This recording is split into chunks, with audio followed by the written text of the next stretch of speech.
अस्सलाम वालेकुम viewers, welcome to my channel. आज हमारे किचन में बनने जा रहा है बहुत ही कम कीमत में और बहुत ही थोड़े इंग्रेडिएंट्स के साथ इंतहाई मज़ेदार आलमंड केक, और वो भी बहुत ही आसानी के साथ आप बना सकते हैं। ओवन है तो ओवन में बना लें, नहीं है तो आप इसको पतीली में भी बड़े आराम से बना सकते हैं।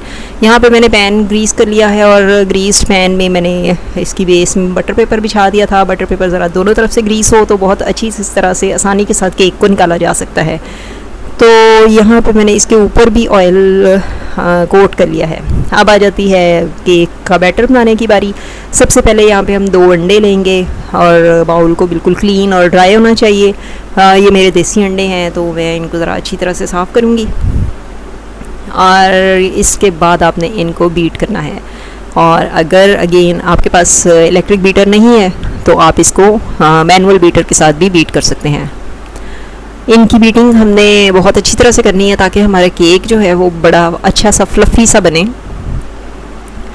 और उसके बाद आ जाता है अगला इंग्रेडिएंट, दैट इज़ शुगर। यहाँ पे आधा कप चीनी ली है मैंने, और अगर आप इसको थोड़ा सा ज़्यादा मीठा पसंद है तो आप इसको 1 चम्मच और चीनी का डाल सकते हैं, otherwise half cup is normal sugar. और आजकल जिस तरह से परहेज़ी खाना खा रहे हैं लोग, तो आई थिंक इतनी चीनी काफ़ी है। आधा कप चीनी डालने के बाद आपने इसको उस वक्त तक बीट करना है जब तक कि इसका कलर इस तरह से येलोइश वाइट ना हो जाए। आप देख सकते हैं कि अंडों का रंग जो था वो येलोइश था और अब ये काफ़ी हद तक वाइट की तरफ आ चुका है। फिर आ जाता है एसेंस और फूड कलर। यहाँ पे मैंने चंद कतरे एसेंस के और चंद कतरे येलो फूड कलर के डाले हैं। एसेंस कौन सा डालेंगे ये भी आपकी अपनी पसंद है, आप चाहें तो वनीला एसेंस डालें, लेकिन आई विल सजेस्ट कि आप इसमें ऑरेंज एसेंस डालें। ऑरेंज एसेंस की वजह से इसके अंदर से बिल्कुल वही टेस्ट आता है जो कि बाज़ार वाले केक में से आता है। जब बाज़ार से आप फ्रूट केक लेके आते हैं तो उसमें से जो फ्रेगरेंस आ रही होती है वो ऑरेंज एसेंस से ही आती है। देन ऑयल है, यहाँ पे मैंने 1/4 कप ऑयल लिया है। 1/4 कप ऑयल को आप इंक्रीज़ भी कर सकते हैं। अगर आपको मिल्क पसंद नहीं है तो आप इसमें ऑयल थोड़ा सा ज़्यादा डाल सकते हैं, अदरवाइज़ ऑयल 1/4 कप जब डालेंगे तो वो इनफ होगा और उसको बीट करने की ज़रूरत नहीं है। देन ड्राई इंग्रेडिएंट्स की बारी आ जाती है। ड्राई इंग्रेडिएंट्स में यहाँ पे मैंने 1 कप मैदा लिया है और 1 कप मैदे के अंदर 1.5 टीस्पून मैंने बेकिंग पाउडर डाला है, यानी 1.5 टीस्पून बेकिंग पाउडर डाल दिया है। और बेकिंग पाउडर डालने के बाद आपने इसको अच्छी तरह से छान लेना है। साथ ही साथ यहाँ पे मैंने 1 चुटकी के बराबर नमक डाल देना है। और नमक, जैसा कि मैं आपको बताती हूँ हमेशा से, आप हर मीठे में थोड़ा सा नमक डालेंगे तो उसकी वजह से वो जो स्वीटनेस है वो इन्हांस हो जाएगी, यानी और ज़्यादा बढ़ जाएगी। तो आपको बहुत ज़्यादा मीठा भी नहीं डालना पड़ेगा और आपका मीठा जो है वो कम भी नहीं लगेगा।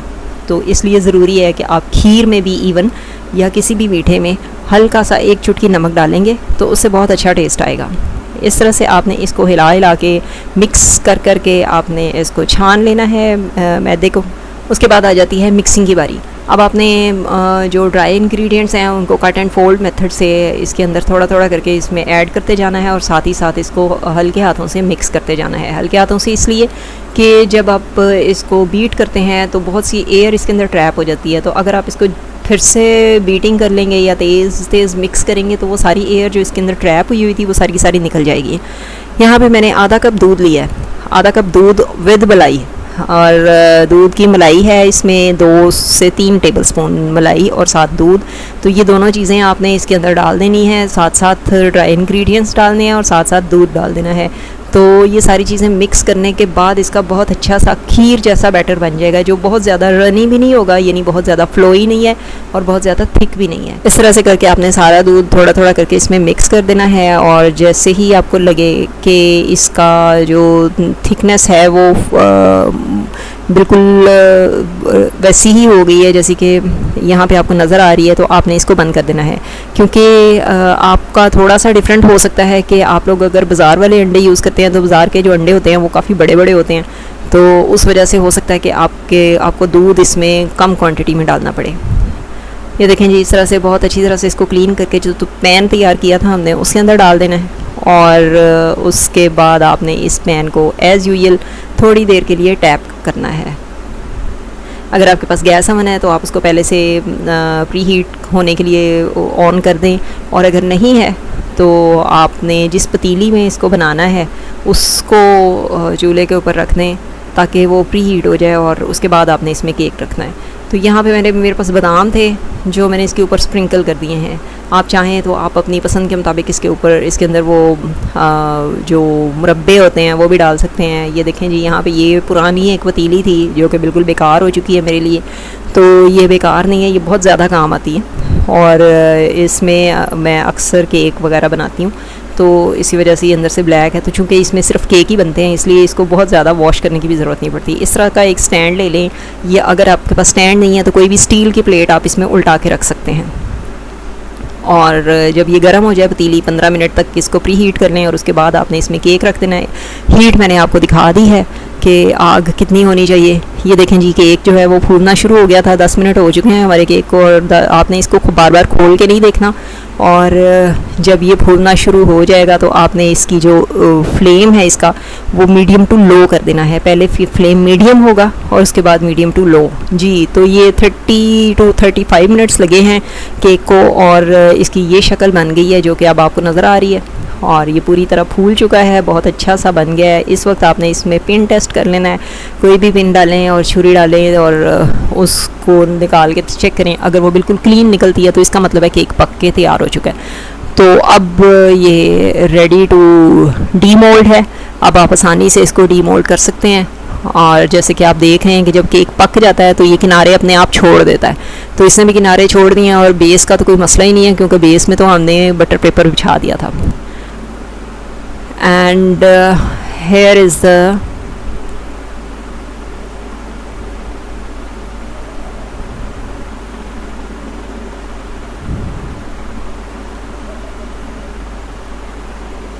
ये चूँकि स्केयर मोल्ड है। And here is the final look जो इसकी बेस में आपको नज़र आ रही है। ये देखें जी, ये बहुत ही अच्छी तरह से नीचे से भी ब्राउन हो गया है बेक होके, और बहुत अच्छा सा कलर इसके ऊपर आ गया है। मैंने इसको 35 मिनट्स बेक किया है। अगर आपको इतना डार्क कलर पसंद नहीं है तो आप इसको 30 मिनट्स में भी निकाल सकते हैं। और जब आप ये बेक कर लें तो इसको 5 से 10 मिनट तक उसी पतीली के अंदर रहने दें, चूल्हा बंद कर दें और पतीली के अंदर ही इसको रहने दें, कवर करके रख दें, जिसकी वजह से ये और ज़्यादा सॉफ्ट हो जाएगा। और इसको खाने का तरीका जैसे कि मैं हर केक में बताती हूँ कि जब भी आप ऑयल बेस्ड केक बनाते हैं तो उसको आप 1 दिन के लिए रखें फ्रिज में एयर टाइट डब्बे में डाल के, तो उसके बाद उसको चेक करें, उसके बाद उसको खाएं तो उसका बहुत ही ज़्यादा अमेजिंग सा टेस्ट होगा। तो ज़रूर ट्राई कीजिएगा और हमारी वीडियोस को देखते रहें। फिर मिलेंगे किसी नई रेसिपी के साथ, तब तक के लिए अल्लाह हाफिज़।